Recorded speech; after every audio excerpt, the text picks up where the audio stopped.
अंतिम धाम बद्रीनाथ धाम का कपाट खुल रहे हैं। उस उपलक्ष्य में प्राचीन बद्री नारायण मंदिर कंकल राजघाट जिला हरिद्वार उत्तराखंड में लगभग 26-27 सालों से ये परंपरा चली आ रही है। जब बद्रीनाथ जी के कपाट खुलते हैं तो हरिद्वार में स्थित कंकल में स्थित इस मंदिर में रामायण का अखंड पाठ एक दिन पहले रखा जाता है और समापन के बाद भंडारे का आयोजन किया जाता है और सभी भक्तों को भगवान बद्रीनाथ जी का आशीर्वाद प्राप्त होता है, उनके मनोवांछित फल मिलते हैं। ये हमारे पूज्य दादा गुरु श्री इंद्रमणि आचार्य जी के द्वारा बद्रीनाथ जी का विग्रह है। ये ऐसा ही बिल्कुल बद्रीनाथ जी में है,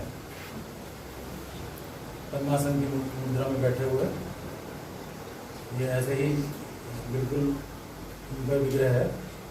लगभग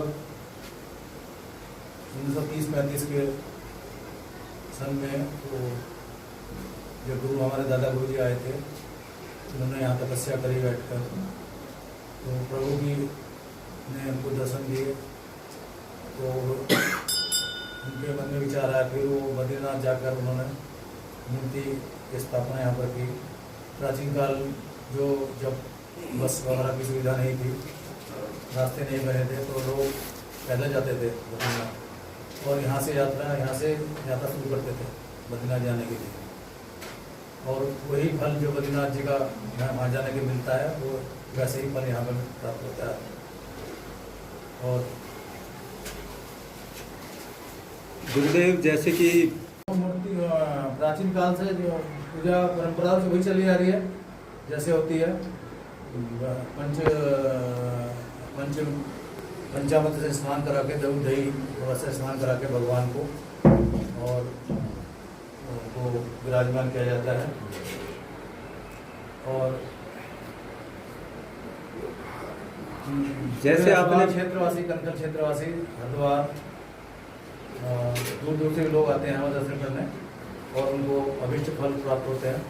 जैसे गुरुदेव आपने पहले बताया कि बद्रीनाथ धाम की जब यात्रा सर्वप्रथम शुरू होती थी प्राचीन काल में, तो यहाँ से होती थी, उसके बारे में थोड़ा सा हमें विस्तृत जानकारी दें ताकि हम भक्तों तक पहुँचाएं। कालांतर में अब तो यह की सुविधा बहुत हो गई है। पहले जो था, जब रास्ते नहीं बने थे तो आदमी पैदल ही जाता था यात्रा करने, और यात्रा का उद्देश्य होता था कि भाई पता नहीं कोई जंगल था सारा, जानवर वगैरह थे, रास्ते बने नहीं थे, तो लोग अपना पिंडदान करके जाते थे यहाँ से, और कि भाई इतने वापस आए ना आए वहाँ से। और